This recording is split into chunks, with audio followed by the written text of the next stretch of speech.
Welcome to the Good Talk Podcast, where we remind you of the joy of life, the love of God, and the possibilities that lie ahead. Pete and Jordyn here with episode 98. What is your purpose rooted in? Ooh. Ooh. Also, 98. That's like freaking me out. I literally feel Do like you have anxiety about 100? No, I just feel like no. I don't mean freaking me out in a bad way. I just mean like I cannot believe we've almost done 100 of these. Know. But it's been awesome. Feels like 1,000 to me. Yeah, because he's the one that writes the content. I just sit here and respond. But last episode, we talked about Pepper going on a flight for the first time. And I just wanted to give you guys updates because I had so many people on Instagram be like, how'd she do? She actually, wouldn't you say, did a really good job? She did phenomenal. I mean, like the plane was so smooth. Like got bored a couple times, like had a couple squealing moments, but never cried, was never upset, never freaked out. She did kick the crap out of the chair in front of her, though. I felt so bad. Her little feet basically just hit right where the she's in a car seat. She's in a car seat, yeah. So she was kind of like propped up and forward. And so she would just naturally was just moving her feet.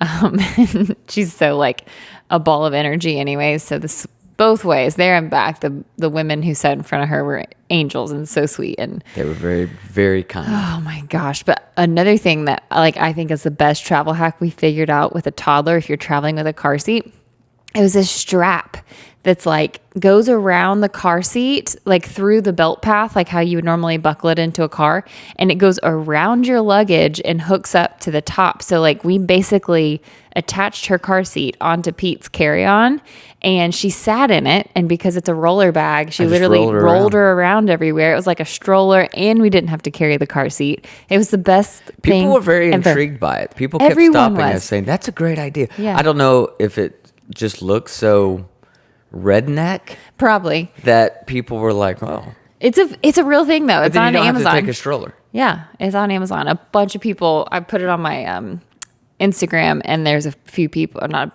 bunch of people like, I'm buying this now, because it really was like just so helpful and so cheap. Anyway, she did great. We had a blast. We got to stay with some friends, and she loved that. And ran around church lobby for yes.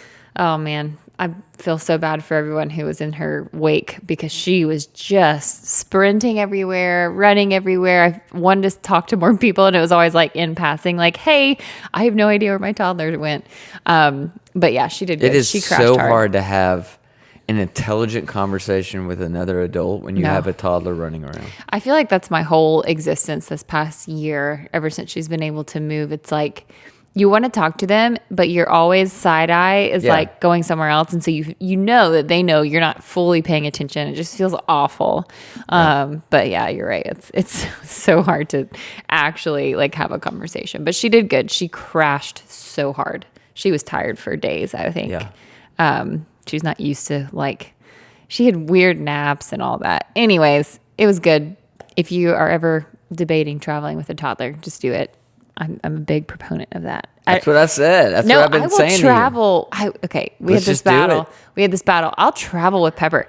I was not super sure about how it would be for you, experience-wise, for a work trip. It's one thing if you're going on vacation and you're in that mode, but you still have to work. Yeah. And so it's hard. I posted about that on Instagram because it is hard.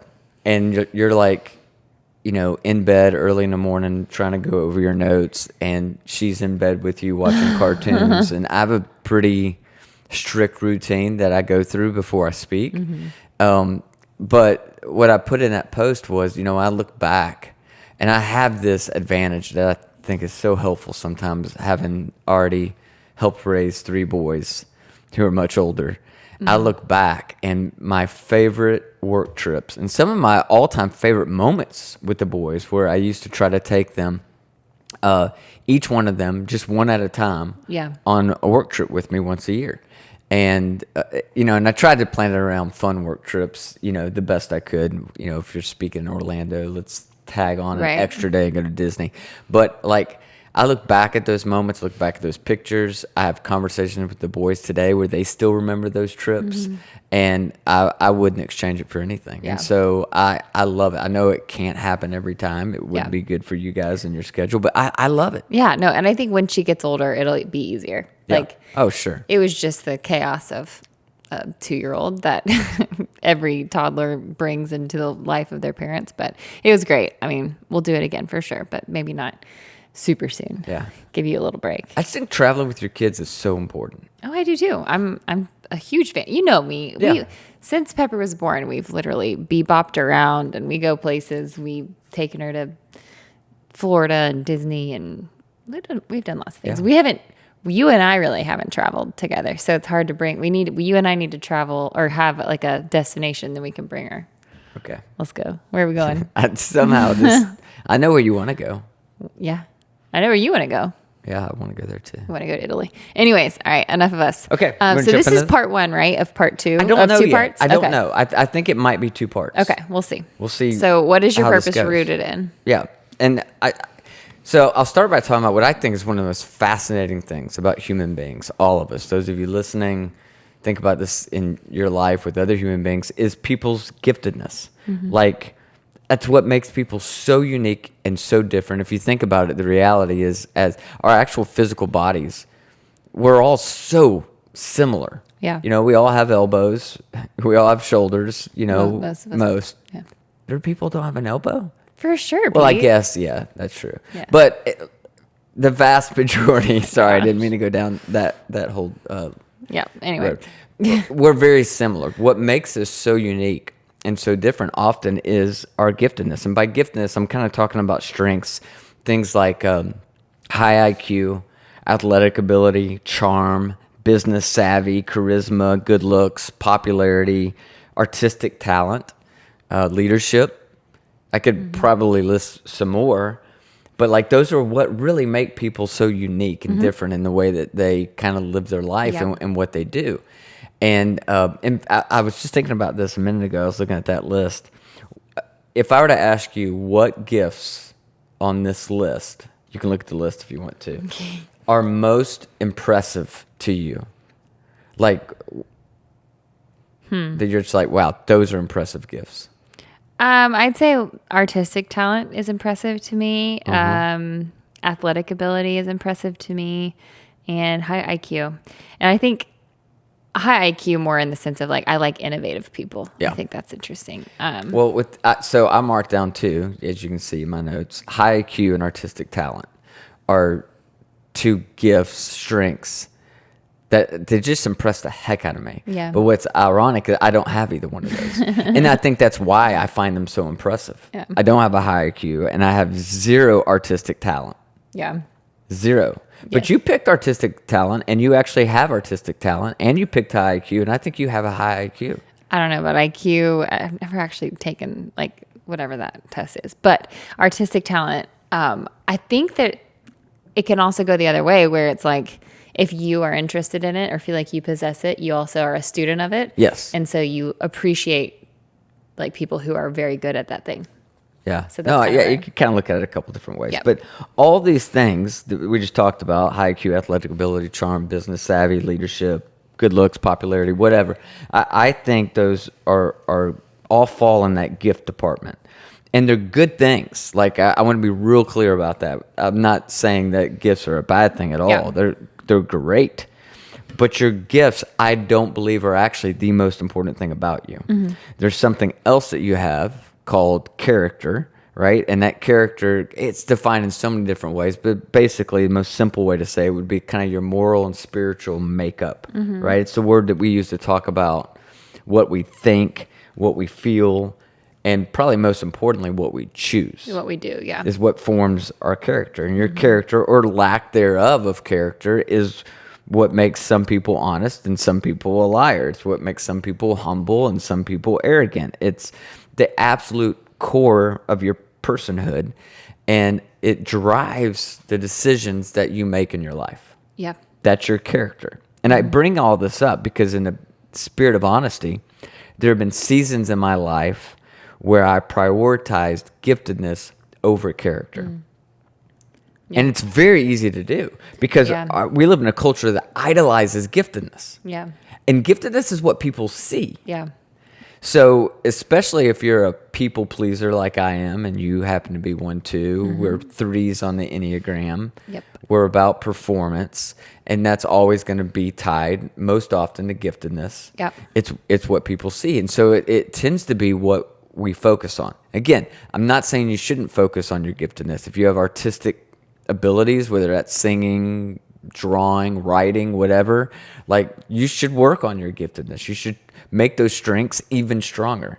So I'm not saying you shouldn't. I'm just saying there's an imbalance that happens inside of a person when they focus on their giftedness and ignore their character, thinking that somehow their character isn't going to also impact their giftedness, but it does, right? Giftedness is the way that we get the stuff our culture tells us that we need to get. Yeah. Right? Giftedness is what makes other people look at you and go, wow, like I'm impressed. Yeah. Giftedness is what gets you, often more Instagram followers, more money in your bank account. It surrounds you with the people you want to be surrounded by. So I get why I've had seasons in my life where I focused more on that giftedness and was kind of ignoring character. Yeah, I think you can look at a bunch of examples in pop culture or politics or whatever. And, there's one in particular. I'm not for or against this person. But, major giftedness, like a lot of times exists in politics. And then a lot of times the character, because of like power and authority, can take them down.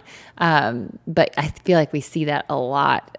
We see it on the news a lot, even with celebrities, whomever, just because they are at such a high capacity of giftedness, which gives them the lens to the public. But yeah, it's. I feel like we see it a lot. Yeah, again, what you have to understand about your giftedness is along with that comes a burden, and that burden is going to be different based on what your giftedness is. Yeah. So, but there is this weight that comes with it. There's a temptation that come with it.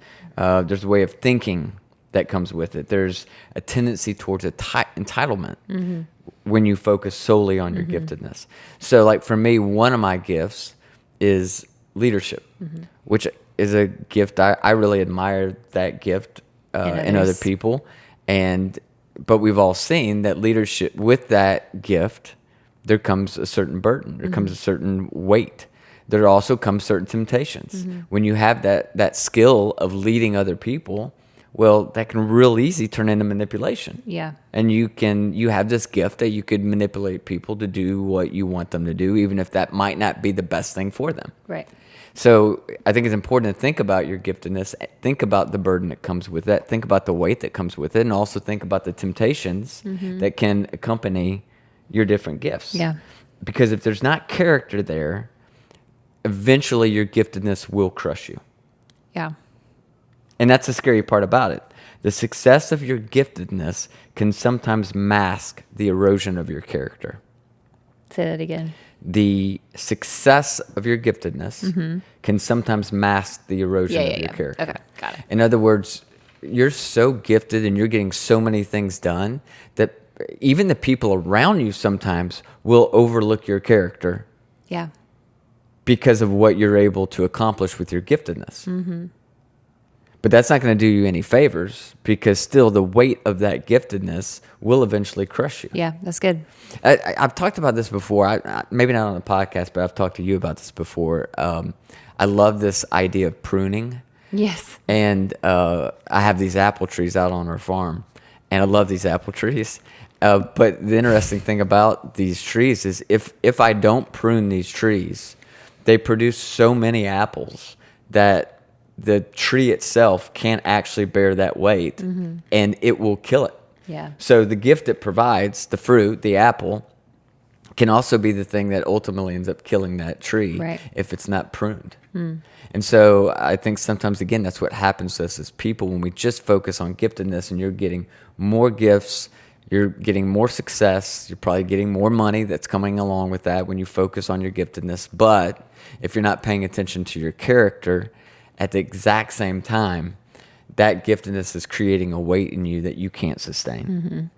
Yeah, it's interesting. I think too, it's hard to sometimes have the awareness, like, and intentionality in those seasons to look for that. You know what I mean? Yeah. Like, it's we act like not we act like, but it sounds like we're pointing a finger at people like, oh, if you, but I think it just happens so subconsciously. Absolutely. And then it's when something bad happens that you come crashing to the ground and then have that realization. So this is an attempt to help you prune so that doesn't happen. Absolutely. Yeah.